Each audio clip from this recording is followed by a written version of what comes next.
اسمع، انت شو اسمك؟ صقر. صقر. هذا وش هو هذا اللي جايبكم هنا؟ يمن.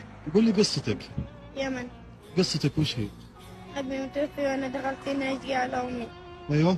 أمي فيها عمد البقري، دخلت أدور لي على أجليها وأروح. أيوة. ويقول لي أنا لما طلعنا الزلط يضربنا. من هو؟ علي اسمه. وش يسوي؟ وين يوديكم؟ ودينا البيت ونزلنا هنا الشارع. الشوارع. يقول إذا ما جبت فلوس يضربنا. يضربكم.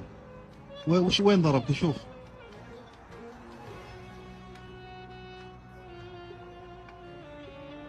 يوجع يا أخي. يجرح يتوجع. يضرب يتوجع. لا تبكي. لا تبكي. لا تبكي.